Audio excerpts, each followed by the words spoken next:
Bismillahirrahmanirrahim. Assalamualaikum warahmatullahi wabarakatuh. Selamat pagi teman-teman mahasiswa. Semoga tetap diberikan kesehatan, tetap semangat ya. Salam sejahtera bagi kita semua.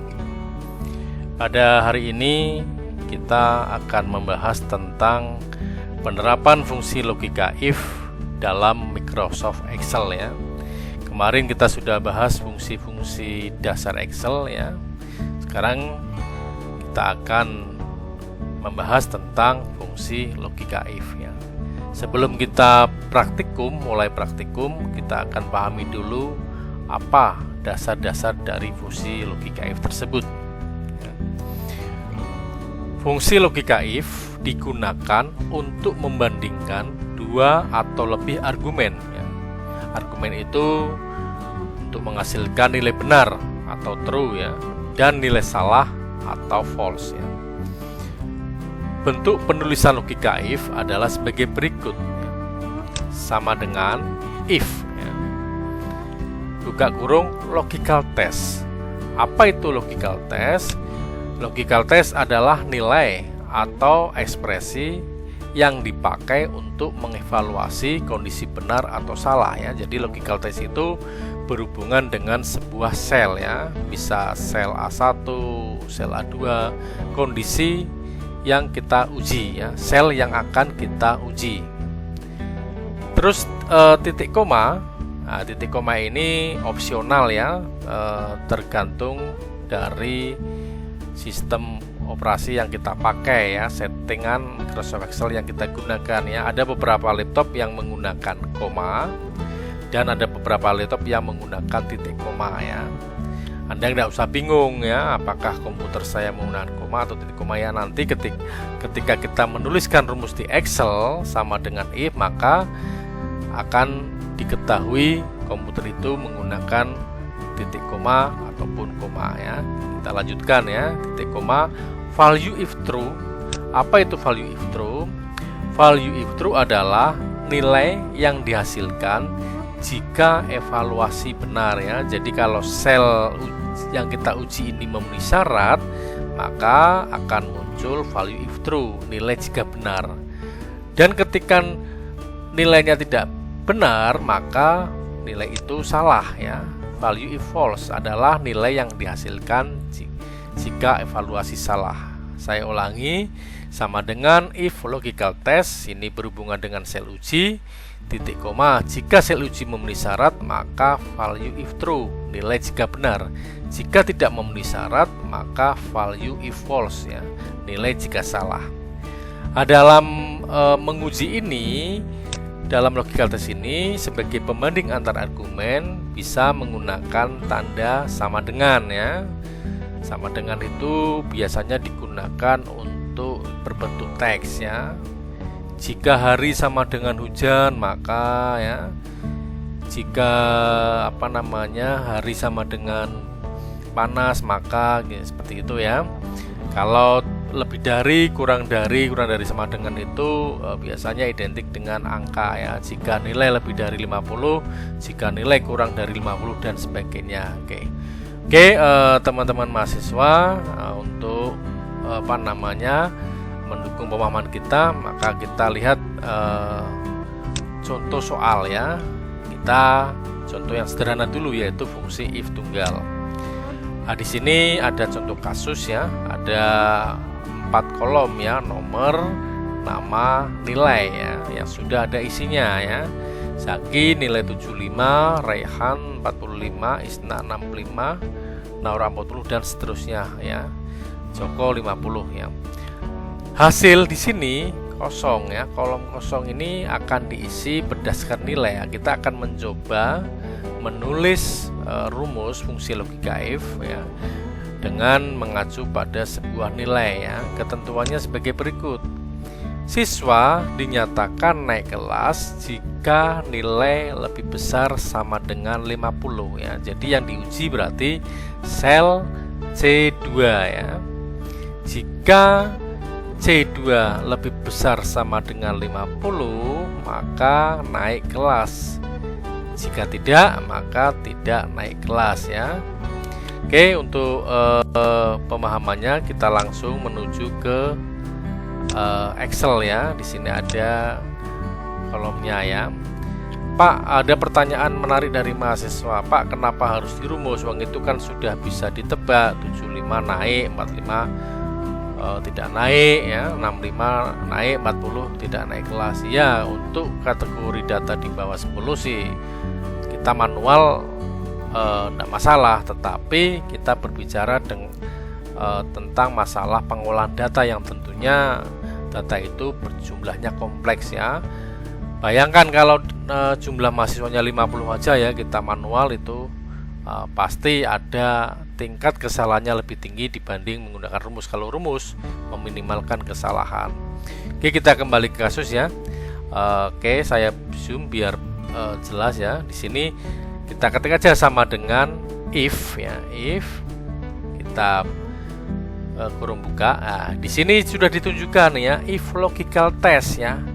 Logical testnya apa? Yang akan kita uji apa? Yang akan kita uji adalah sel ya, nilai pertama ada di C2 ya. Nah, terus kita uji bagaimana? Tadi keterangannya adalah jika nilai lebih besar dari 50 maka naik kelas gitu ya. Berarti kita ketik aja jika nilai lebih besar sama dengan 50 gitu kan ya. Terus apa yang terjadi jika nilai tersebut lebih besar dari 50 ya? Nah, ini di titik koma dulu ya. Maka jika nilai yang ada di C2 lebih besar sama dengan 50 maka naik kelas ya. Ingat, saya tadi lupa mengatakan bahwa keterangannya itu kalau bentuk teks itu diberi tanda petik ya.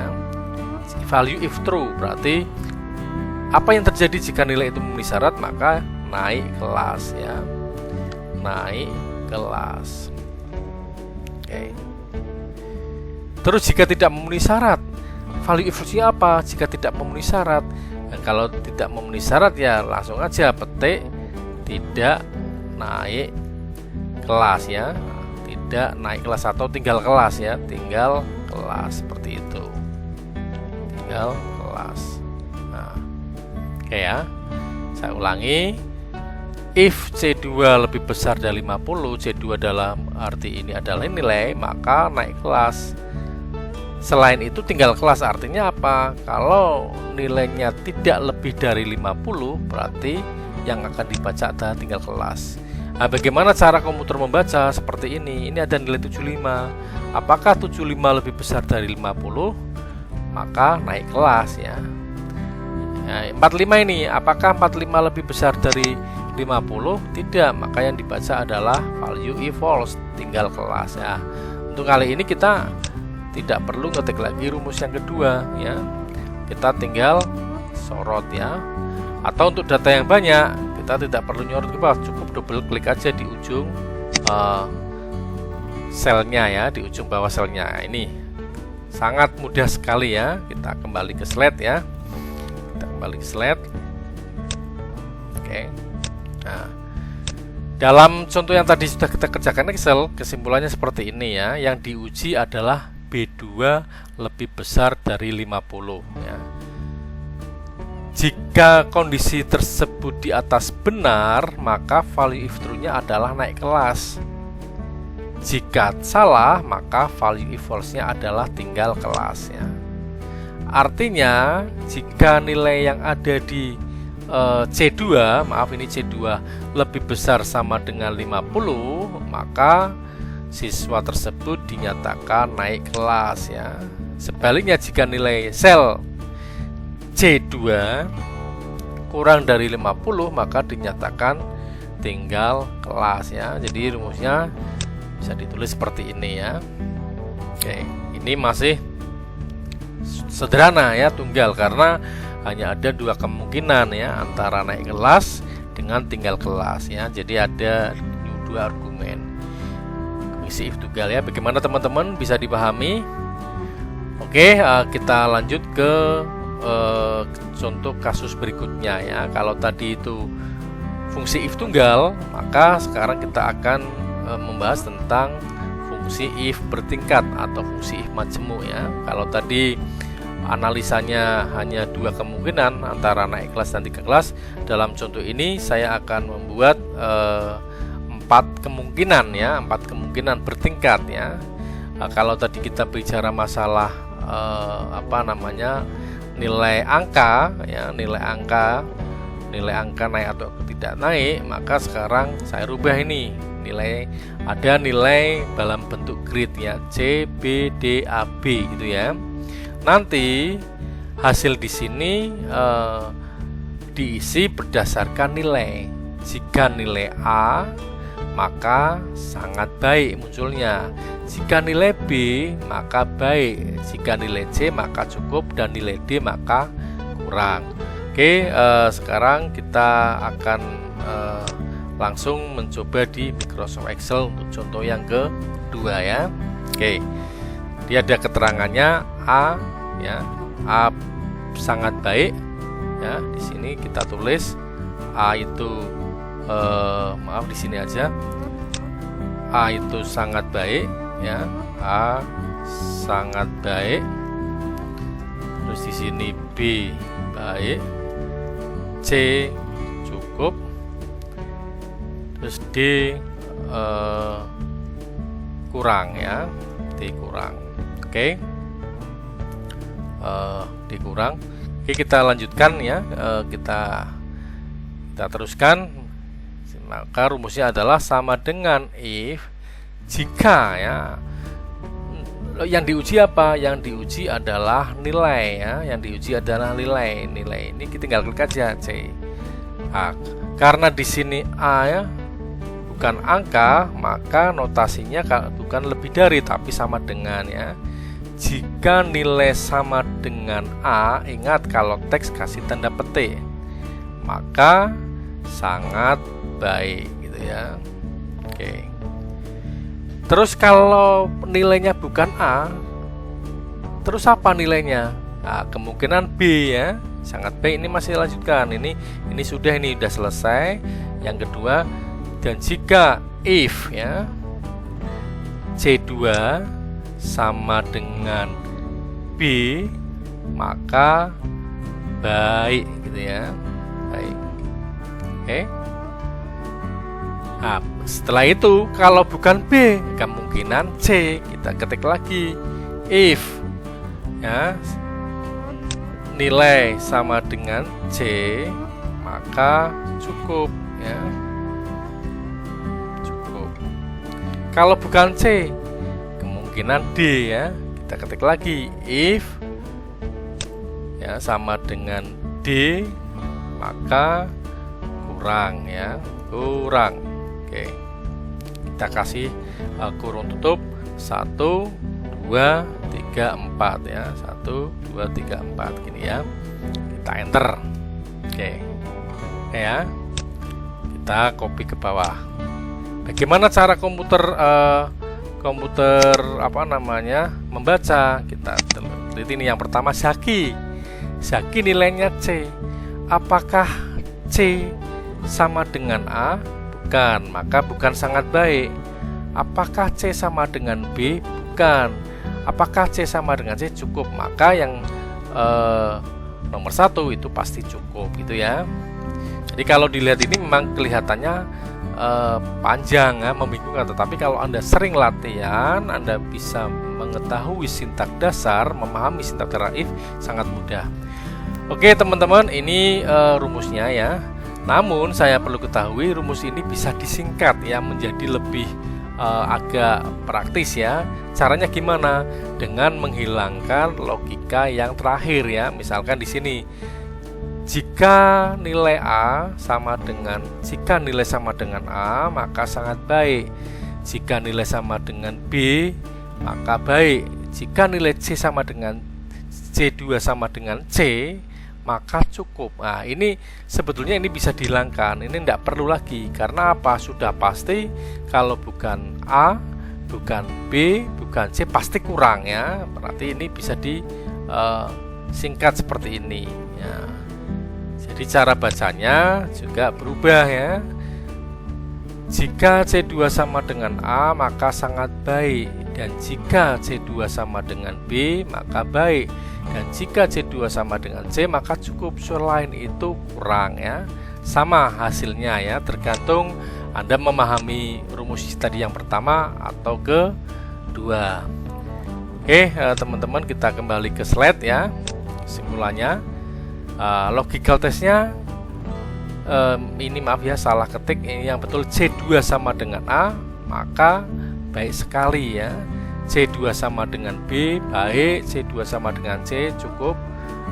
C2 sama dengan selain itu kurang ya. Jadi sekali lagi mohon maaf, ini salah ketik, ini harusnya C2 ya. Ini harusnya C2. Oke.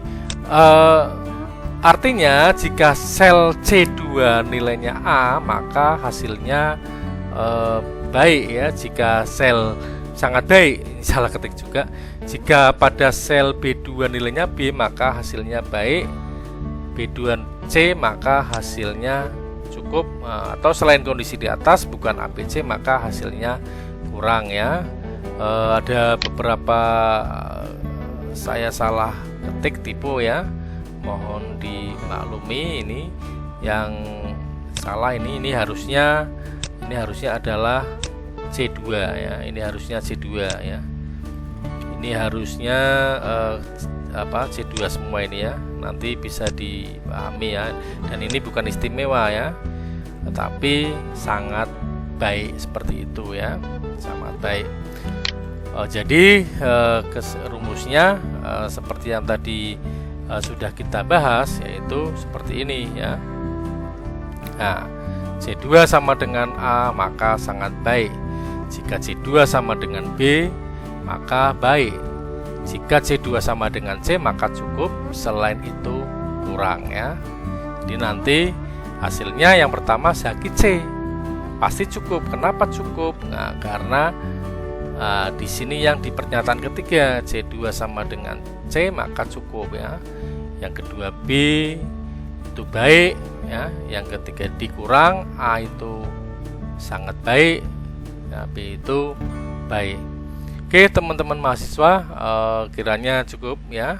Silahkan dipelajari, dibaca, dipahami. Praktikum 3 dan 4 silahkan Anda kerjakan.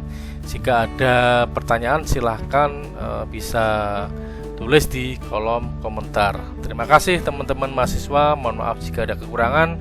Wassalamualaikum warahmatullahi wabarakatuh.